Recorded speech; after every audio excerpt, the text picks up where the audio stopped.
अवधूत चिंतन श्री गुरुदेव दत्त। गुरुदेव दत्त આજનો મંત્ર પ્રકૃતિમાં પરમાત્મા। વૈજ્ઞાનિકો અને ખગોળશાસ્ત્રીઓ thousands of galaxy they have find, અનેકવિધ બ્રહ્માંડની તેઓએ શોધ કરી, અનેક આકાશગંગાઓ શોધી અને તારા, નક્ષત્રો, ગ્રહો વગેરે ઉપર સંશોધન સતત ચાલે છે। નાસા અને ઈસરો જેવી સંસ્થાઓ આ વિષય પર ગહન અધ્યયન કરે છે। પૂજ્ય બાપજી હંમેશા પ્રકૃતિના ઉપાસક રહ્યા છે। બાપજીએ પ્રકૃતિની ઉપાસના કરતા પરમાત્માને પામવાનો માર્ગ આપણને સહજ રીતે આપી દીધો છે। અવધૂતિ આનંદના એક ભજનમાં બાપજી લખે છે કે પરમાત્માનો વાસ ક્યાં છે અને પરમાત્માને શોધવા પ્રકૃતિના ખોળે ક્યાં જવું? તો બાપજી કહે છે કે ઘૂ ઘૂ ઘૂ ગવે પયોધી નિર્ઝરો અરણ્યના, વાત પંછી વન તણા જે ગાય ગીત દીશના। વાંચ વાંચ વિશ્વ ગ્રંથ વાંચવા જો ચાહના, વાંચવું ન અન રહે મીઠે સમૂળ વાંછના।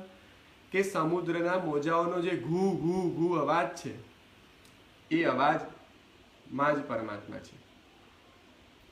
તે સિવાય નિર્ગુણ અને સગુણ, નિરાકાર અને સાકાર પરમાત્માના સ્વરૂપને ઓળખવા બાપજી વંદનામાં પણ લખે છે કે માખી પુરાણો ગણ ગણે ગુણ ગુણ કરી નિર્ગુણ તણું। કે માખી જે ગુન ગુન ગુન અવાજ કરે છે તેની અંદર પણ પરમાત્માનો વાસ છે। ઘણા બધા તીર્થયાત્રાઓ કરે છે, ઘણા બધા હોલિડે વેકેશન્સ કરે છે, તો ભગવાન ક્યાં છે અને પરમાત્માનો વાસ પ્રકૃતિમાં કેવી રીતે નિહાળી શકાય? તો બાપજી અવધૂતિ આનંદના જ એક પદમાં લખે છે, એકાષ્ઠ જીવી તું, એકાષ્ઠ ભેદી તું, ધૂણી તપે તપસ્વી એ રૂપ તું હી તું। આજે સુણી ચમન में મોહંતી હારી બંસી, મીઠી અનેરી મોગી મોહંતી હારી બંસી। બાપજી કહે છે કે એ કાષ્ઠ જીવી તું, કે વૃક્ષમાં તું જ છે ભગવાન।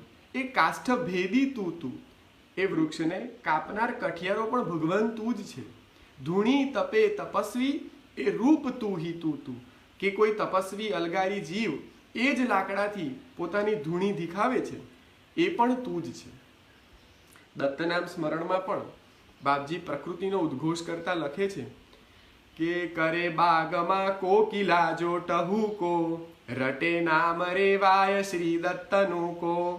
કે બાગમાં કોઈ કોયલ જો ટહુકી રહી છે, ભમરાનું ગુંજન જો આપણે સાંભળી રહ્યા છે, તો કદાચ એ શું પરમાત્માનું ગાન નહીં કરતા હોય? આ પવન અને વૃક્ષોનો જે અવાજ છે, પવનના સુસવાટા ભર્યા જે અવાજો છે, તે બધું શું પરમાત્માનું ગાન નથી કરી રહ્યા? આ આકાશમાં તારા ટમટમી રહ્યા છે, ચંદ્ર પોતાની શીતળતા આપી રહ્યો છે, સૂર્ય પોતાની ગરમી પ્રગટ કરી રહ્યો છે, આ બધું પરમાત્માનું ગાન છે। પ્રકૃતિમાં પરમાત્મા સર્વત્ર છે, એના માટે એને ફક્ત શોધવાની જરૂર છે।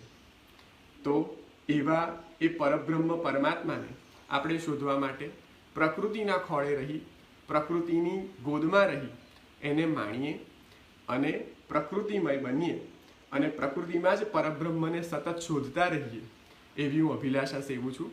શ્રી ગુરુદેવ દત્ત।